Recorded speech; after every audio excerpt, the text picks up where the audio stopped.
Welcome to Better Sex, where you get the information and inspiration to create and enjoy your best possible sex life. Join your host, sex therapist Jessa Zimmerman, as she brings you expert guests, helpful tips, knowledge, and strategies to improve your intimate relationships.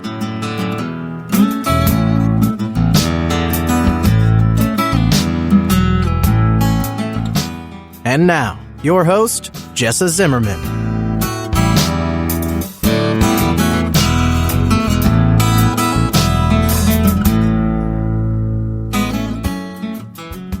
Hey, it's Jessa. Welcome back to another episode of the Better Sex Podcast. I appreciate you. I'm glad you're here. Glad you're tuning in.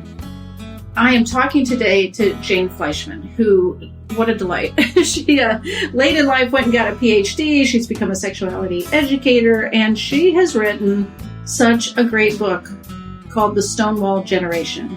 And it is about LGBTQ elders and their stories. Basically, it's 10 stories of people who were either at Stonewall or impacted by Stonewall, who, you know, where it was a turning point in their lives. And she has done this amazing job of capturing an incredible diversity of people, partly with the goal to help increase the visibility of the diversity in the community, right? So it's not just young people. It's not just young white, cis males or something. So anyway, she's done this incredible job of finding their stories, centering their stories, sharing their stories so that we can understand what happened, how they can shift that spin, and the work, still needing to be done. That's part of what we're talking about too. So I hope you enjoy the show.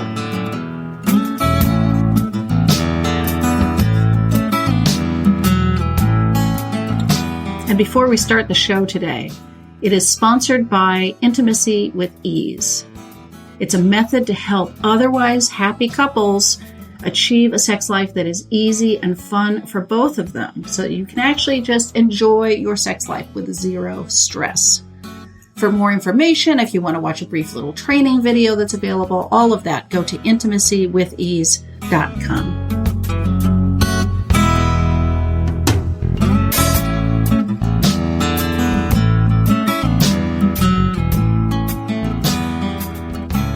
So, Jane, thank you so much for being on the show with me today.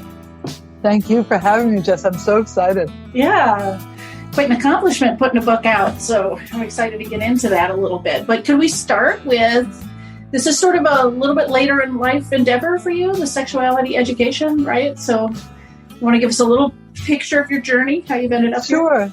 Sure. So, first of all, I am so happy to be on your show because, I have my own show with Rosara Teresi and now Jaylene Galarza, and we interview other people, but it's really fun to be interviewed. So thanks for having me. So I became a sexuality educator after I retired from a really wonderful and successful 30-year career in the public sector, in mental health and in education.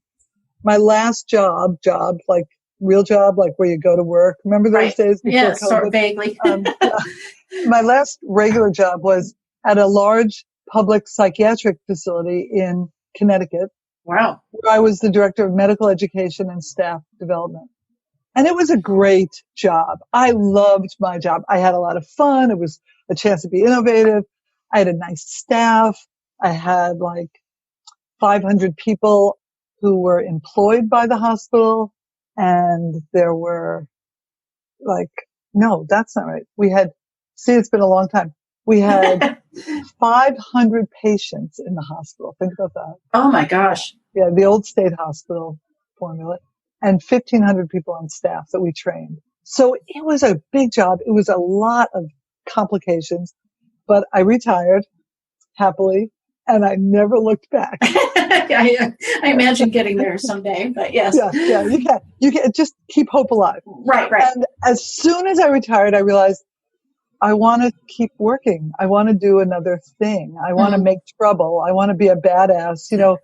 Betty Dodson, God love her, is on her last days right now. And maybe by the time this is broadcast, I don't know, she may be gone. But she called herself, her initials are B-A-D, Betty Ann Dodson, and she was a badass. And I kind of want to follow in those footsteps. And so I decided to go back to school at age 56, and I finished my PhD at age 62. Wow.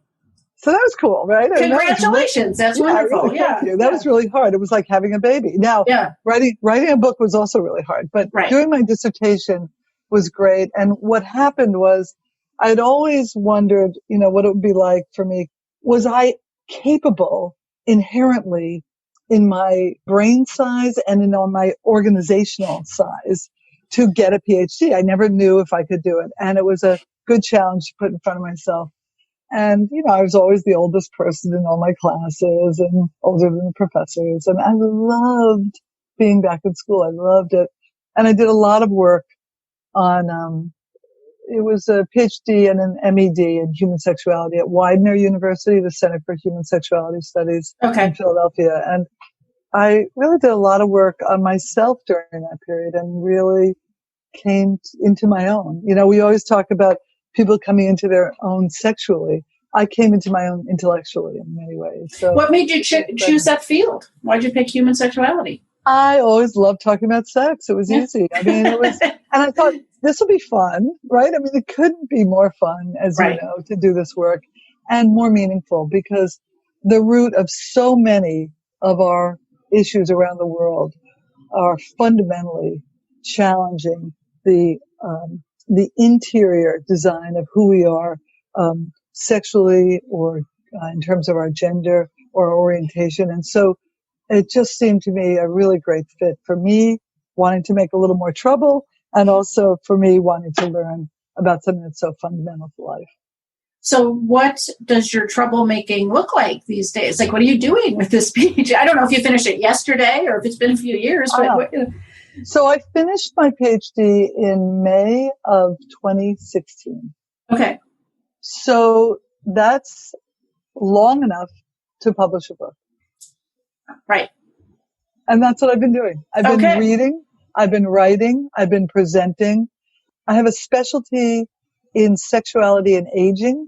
So the people who come to hear my talks are either older adults themselves, who I love. I'm so excited whenever they come in and they tell me about how much fun they're having sex. And I feel so thrilled that they want to talk to me about it. But also, more importantly, the people who are either working with older adults in some gerontology kind of care, like social workers, psych, PT, OT, et cetera, or people who are training those people in gerontology. Yeah. And so that's who comes to my workshops, and that's what I do a lot. I, unfortunately, since, we talked about pre-COVID and post, before COVID, I used to go to senior living communities. Right.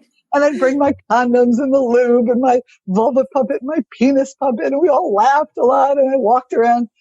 I can't do that anymore. Yeah. So now I do everything online, and I have to say I'm getting better at it, and I like it, but I miss so much going in and really playing bingo with people, Generally, when I go to these places, I stay over the night before so I can get a feel for what it's like. Oh, okay.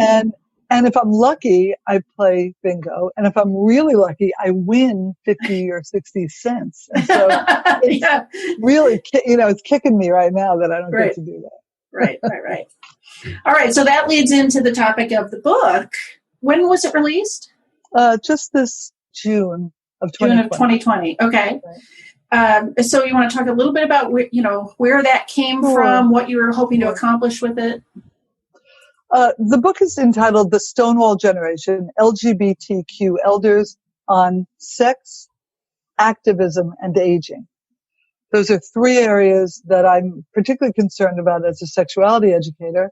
And I also have been a social justice activist for many, many years, for decades. And so I was looking at this frame of using the idea that the folks who are in my book are all LGBTQ elders who have lived extraordinary lives. You may not know some of these people. Right, I don't. They have been at the forefront of many different movements. So they're all activists in some way. And I asked them questions not only about what it's been like for them in terms of their coming out process, because as elders, many of them came out in the 50s, the 60s, before it was okay or legal or considered not a big deal. But I also asked them, because I'm a sexuality educator, about sex. And because I'm an activist, I asked them all sorts of stuff about politics. So the interviews were fantastic. And the reason I wrote this book is because, as I said before, I just finished my doctoral dissertation and my research just before I started writing the book. And it was a great study. I'm really proud of my study. And I actually would be happy to send you a link to the journal article I wrote about it with my two co-authors, Betsy Crane and Pat Koch, who are two amazing women in our field. They were also on my dissertation committee, so Yeah. I love them. They really did amazing work and were never compensated enough for the amount of tears that I shed. But after I finished that, I loved doing the research, but it was quantitative analysis. So I did the statistics behind sexual satisfaction in older adults in same-sex relationships. And I looked at the variables that would either mediate against or for sexual satisfaction for this population. Very few studies on this. Very few people care anything about older adult sexuality, particularly when you titrate it down into right. When you narrow it down to same sex, yeah. Right, forget it. So it was great, and it was really cool, and I got great results, but I was really pining for the stories behind the numbers.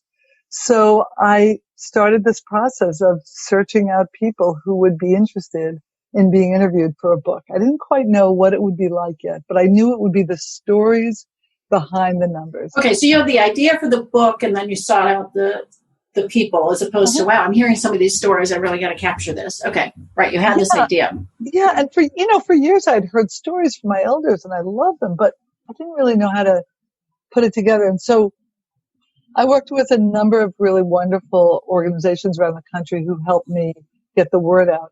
SAGE is one of those organizations, and I don't know if they're that active in your state, but around the country, they have people in a lot of the LGBT community centers who focus on older adults in that community. And SAGE has been a real driving force for many, many decades now. And maybe we could put a link to them as well. Yeah, absolutely.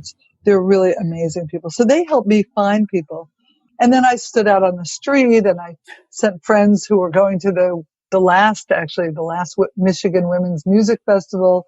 I worked with OLOC, the Old Lesbians Organizing for Change. I worked with all the gay choruses. I went high and low and found some amazing people, and 10 of them are in my book. And what I realized was that the people who were changed by Stonewall, the event, the rebellion that occurred, that began on June 28, 1969 and occurred for about 6 days in the Village in New York City, in Greenwich Village. There are people in my book who were there that night. And I thought my book would be about all these people who were there. And what I realized was that wasn't the most determining thing. The most determining factor was, how did Stonewall affect you in your ability to be a full human being as a gay man or lesbian, bisexual, or transgender person? And what I found was that most of the people in my book hadn't actually been there that night, but it had a profound influence on them. In fact, one thing I want to tell you that's very funny. Do you know Kate Bornstein? She's an amazing transgender woman who has really changed hearts and minds in this country for many years. Kate Bornstein and her lover, Barbara Carrellas, wrote the foreword to my book. And Kate's incredible philosopher and writer, but she's also quite funny. And she said, there's an old joke about Woodstock, and the same holds true for Stonewall. If all the people who said they were at Stonewall were really there that night, it would populate a not so large European country, you know. So yeah. So you didn't have to be there to have been impacted. You have to be there in that building, right? Right. You're there sort of to be effective, energetically or something. So maybe you could just tell the story of Stonewall too, because I don't know the demographics of my listeners, but I have to imagine some of them are like, oh, I've sort of heard that. What was it? Sure. Stonewall Tavern was, and still is, a gay bar in the West Village in New York City, that's been predominantly a gay neighborhood. It was a bar that was open and welcoming to all different kinds of people. And it was a bar that often got raided. Police would raid the bars, just like they did in other cities across the country and in other countries. And what would happen is the lights would turn on and off a couple of times. And if you were dancing with someone of your own gender, you noticed, you pulled apart, you went and found somebody of a different gender, and you started dancing with them. The cops would come in, someone behind the bar would pay off whoever was there, and the cops would leave. And this happened very often. And if there was an actual arrest, people would very dutifully walk out and find their way into the paddy wagon and get arrested, and often face tremendous odds in terms of losing their housing, their employment, familial relations. So Yeah. Really serious, and got beat up a lot. Right. So a lot at stake. A lot at stake. And Stonewall is seen as the quote unquote birth of the modern gay rights movement. However, Jessa, one of the coolest things about being a sexuality educator interested in history, I'm not a historian, remember, I'm just an educator, was that as I went back, I realized there were other rebellions before Stonewall, but you didn't hear about them at all. Okay. Stonewall happened right at people talk about the intersection, right at the convergence of people in the anti-war movement, people in the Black liberation movement, people in the Puerto Rican liberation movement, people in the Native American movement, people in the women's movement, in the peace movement, all converging in the Village in New York City, day to day, having demonstrations in Washington Square Park. And that night, for some reason, and we still don't know really why. Yeah, because it's not like this was premeditated, right? It just sort of spontaneously happened. Right. Yeah. Now, later on, like the second, third, fourth, and fifth nights, we think there was a lot more organizing. But that night, and there's a story in my book about a butch lesbian who said, I'm not going to take this anymore. We don't really know if she was the first one. There's all these stories about who threw the first beer bottle or the first brick. We don't know. But the key thing that I'm trying to explain to you and the listeners, which is so great to be able to say this, is that night, enough people at Stonewall said, it's my turn. Yeah. I'm not going to take it anymore. And I'm going to stand up for myself. And people stood out on the streets and they went into rebellion mode. And it's not pretty. Yeah. It's not fun. It wasn't peaceful. I just really want to be sure people understand. But it made the Village Voice, the New York Times, and sometimes a historical event goes on and it goes unseen. And sometimes the press will be there. And this time the press was there. In fact, the Village Voice reporter got inside the bar at one point. Wow.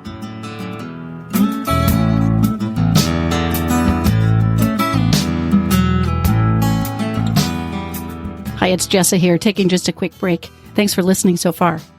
I wanted to let you know about the sex quiz that I've put together called How Healthy is Your Sex Life?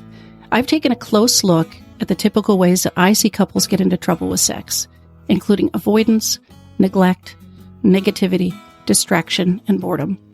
And the free quiz will score your individual results based on these factors. And then I provide my recommendations and ideas, including my top 10 sex tips, which will help you make instant improvement. If you'd like to take the quiz and see how healthy your sex life is, you can do it right now at sexhealthquiz.com. So how does this connect to what you're trying to do with the book, with these stories? Why is that point of rebellion and of change, shift in momentum? What is that relevant to what you're trying to do with the book? For people in the Stonewall generation, prior to the late 60s, coming out was a terrible time. In fact, it was a turbulent time. And the Stonewall years, those late 60s, early 70s, were a time of fear. And in the book, I talk about a time of secrecy where intimate lives were hidden in the shadows. But in the midst of it all, this generation, the Stonewall generation, the people who came of age or came out in that late 60s, early 70s period of real turbulence in our society, has continued to fight for freedom, for legal rights, for love, and yes, for sex. And so that's why this is important. The Stonewall Generation has continued to be activists. There are people in my book who contributed their stories to the book. One woman is 90 this year, and she's still active to the extent that her health concerns allow her. She's still active. There are people in their 70s and 80s in the book who are still active. There are people who have not stopped since that time. And I believe that the real gift that they gave me in giving me their stories, because remember, I shepherd, it's like you're a sex therapist, you hold space for people. Right. I held space for people to tell me their stories. The coolest thing was to be able to go out and interview people. I crisscrossed the country. I went all over the place. I wanted people who didn't look like me. I'm a white, cisgendered, older, Jewish lesbian, middle class. I could have found a lot of those women, but I didn't want that. I wanted people who looked real different than me and who had very different experiences. And so the people that gave me their gift showed me that I could teach younger people how they can now transform their own lives using the inspiration of these older adults. Mm-hmm. So I'm trying to do two things, and I don't know if I'm going to succeed. One is I'm trying to combat ageism, which I'm always trying to do. People think, oh, you're all washed up, you're all you can't get it up, you're dried up. It's horrible, horrible, horrible. Yeah. All of that is wrong. And the second thing I'm trying to do is I'm trying to combat this idea that a gay or lesbian or bi or trans or queer identity is a young identity. I want people to see that there are older trans people. Often I hear people say, oh, there aren't that many trans people in our senior living community because it's really just kind of a new thing. Right. It's some new phenomenon, right? Yeah. No, it's not. So I think it's very important for me to try and bring together these different kinds of oppressions.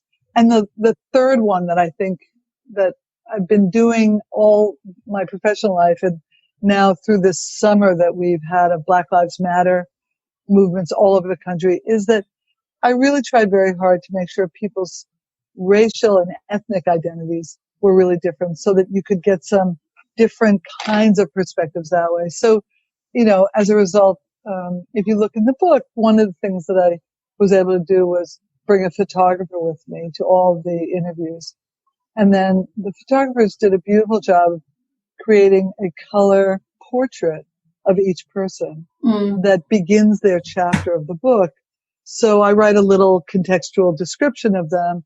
There's this photo. You get a sense, okay, this is not a young white gay man with washboard abs. This is an older Black lesbian. Yeah. African man who's gay. I get it. There's different pictures that you have in your head. So I wanted that as well. Yeah. So it sounds like not only are you trying to empower and center these different voices, but also to increase this visibility or break this stereotypical picture people might have in their head, right? Like this looks like all kinds of ways, all kinds of ages, all kinds of colors, all kinds of, Exactly. Yeah. You got it. In fact, you can help me with this. Hopefully I am exactly with this conversation. Thank you. And it's interesting with only 10 stories. I mean, I find this in my own, my own business trying to promote, how do you capture the diversity of humankind and sexuality, even with 10 different people? It's like, that's a lot to kind of try to speak to all at once. Yeah. It's hard to get your arms around it too, because there's so many people in my book from marginalized communities. Yeah. And I wanted to make sure that, this is my opportunity to pass the spotlight over to them. Right. So is there any part of this that, is there any thought or idea that you have that the younger generation has a complacency that needs to get addressed? Like, we've achieved our stuff. Like, they maybe don't understand where it started before Stonewall, or they don't understand the work that still needs to be done. Is there something like that too, in terms of like, let's put a little fire under some people? Great question. I've been involved in working toward building civil rights for LGBTQ people. I've been working in many ways in electoral campaigns and legislative campaigns. And what I've come to realize is that fantastic and has given me and other people in this community a much better life to live. However, it has not changed the underlying need for liberation. Mm. So I call this the kind of quandary between assimilation politics and liberation politics. And if you look at pride festivals, couldn't look at them in 2020. We didn't have any. But earlier, the last couple of years, pride festivals are amazing, and they're multi-generational and multi-ethnic and every level. Right. We see the preschool kids and the banks and the religious organizations. Great. But it's also lacking something. And when I helped to organize the first little tiny gay pride festival, it was a march. It wasn't even a march. It was a stand because we were too nervous to actually march. There were too many people out there, who were railing against us. We had people with paper bags over their heads. Literally. They were afraid to show their faces. Wow. And we talked about gay liberation in those days. So this was 1981. So think about the difference between liberation and assimilation. It's about thinking that we're getting enough rights that we can stand on, that we'll be okay. But when they want to go after us, think about Mike Pence or what Trump has done with, any marginalized community. As soon as they can, they just rip away those kinds of things when you're not in the fabric of society. And so my hope is that this summer has really given me great, great inspiration from young people who have been demonstrating all over the country. Mm-hmm. And my hope is that the politics and the excitement that has been drawn from Black Lives Matter and other associated organizations and the work that people are doing right now this fall could help us transform Pride back to what it used to be in 1970, the first Pride March. Now, the first Pride March, by the way, in New York City, did not allow drag queens. And Sylvia Rivera, who has since passed, was a very active, really important person in the trans community, said that, those people in the Gay Pride Committee didn't really want her. Yeah. And so what I'd like to say is I'd like to go back to the early radical politics, but be more inclusive. Okay. Right. And so what is missing in the current Pride environment, do you think? It's missing that really exciting sort of sexual politics that I love to hear about, I love to talk about. And that's an ingredient that we could bring back. Yeah. Yeah. Where do you see Pride going? I mean, hopefully we all get to come out of quarantine and gather in places again someday, right? You said there were not typical Pride, marches or anything this June.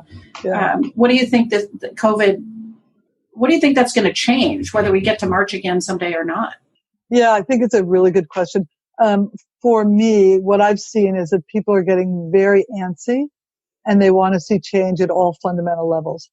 So the fact that our nation is in a conversation about race and racial injustice means that we're also having conversations about food injustice, environmental injustice. We're talking about age injustice. One of the new courses that I want to be teaching this year is about bias in long-term care. So what that means is who's taking care of who and what's the financing and what's the economics behind it. I'll probably get into trouble for doing this, but I like it. I like the idea. You wanted to get into trouble. You let off with that. Yeah. Right. I mean, I think that's the future is connecting these movements, because one of the problems in the 80s and the 90s was we were very interested in identity politics, but it kind of made us a little bit too pillarized. Right. We became a little bit too siloed. And I'm interested in sort of taking those apart. Think about what Rosemary Besson did to Masters and Johnson's idea of human sexual response. She did a circle rather than this kind of like mountaintop that you go up to and come down. Right. Well, some people may have an orgasm that goes up and comes down. That's fine. But what I love about Besson is she said, let's bring it in a circle. And I think that's what I'm trying to do, is bring more and allow more inside the circle. Yeah. So what do you do next? Where are you got the book out. I mean, there's a certain amount of work in promoting it and sharing that message, but what do you think's in your future? Yes. Thank you for helping me promote it. It's so much fun. Well, I just wrote a discussion guide. The book, I believe, can help people become more inclusive of LGBTQ elders in their own organizations or congregations. The publisher for my book is Skinner House. And Skinner is the nonprofit publisher for the Unitarian Universalist Association. And they've been fantastic to work with. And for a lot of their books, because they have a real social justice mission through their congregations, a lot of their books, they have an accompanying discussion guide. Can take the book and bring it into his or her or their community. So I wrote this discussion guide, and I'm hoping that somebody will call me and we'll be able to have a little discussion together. You know, I can't go out anymore. So well, that's true. I'm available. So okay, so you're sitting there waiting for your phone to ring, right? You want to get in these conversations. And then I'm also I'm toying with these new courses. Another course that I'm interested in is the ethical nature and actually the legal side of older adults' cognitive decline and sexuality. Mm-hmm. Dementia and sexuality have been really a difficult nexus for people, and I think we need more work on that. And I'm working with a graduate student who's developing an assessment tool. I'm trying to do more training, and I'd like to do more policy development on that too. Yeah. It's not something that most people think about, but I'm really concerned about it. And I think it's taking the place of that early fear that people had that older adults were all getting sexually transmitted infections at these large senior living communities. And although that's true in some of them, that's not really the biggest issue. What I'm really concerned about is, do people have the ability and the right to have consent, to have a sex positive future? Right. A couple of years ago, Jess, I did this really fun thing. I totally recommend it to everybody. I did a TEDx talk. They're easier to do than TED Talks. Right. You don't have to. Anyway, so the bar was a little lower. It was still really hard for me because I had to memorize, and it was really scary. But anyway, the talk I gave was, is it okay for grandma to have sex? Yeah. And the great thing about that was I directed my talk to administrators, clinical people who were all working with older adults and the staff to try to begin to change this idea that we can be more sex positive with older adults. Right. So that's part of the future for me as well. Cool. I know the next podcast episode I want to do with you then, because I would love to talk about that. So, well, thank you so much for taking the time to be with me today. Thank you, Jess. I really appreciate it. And I'll be happy to leave you my links as well, so you can share this.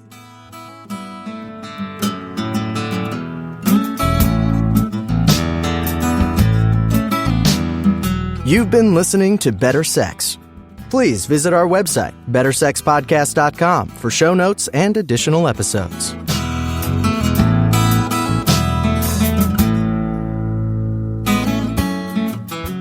And that's a wrap for today. I really hope you enjoyed the episode.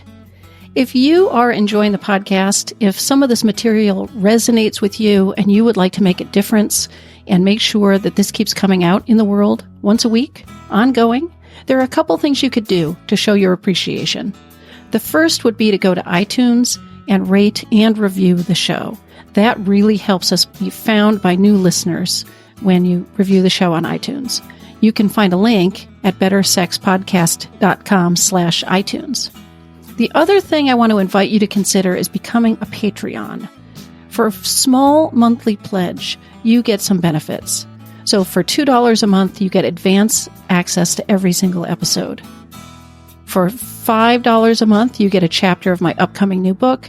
And for $10 a month, I host quarterly get-to-know-you and question-and-answer chats over the web, and you get invited to that. I would love to have your membership in that, become part of the Better Sex family. You can find a link at bettersexpodcast.com/Patreon, which is Patreon. Again, thanks for listening. I'm glad you're here. Feel free to comment, ask questions, get in touch. I'd love to hear from listeners. Thanks.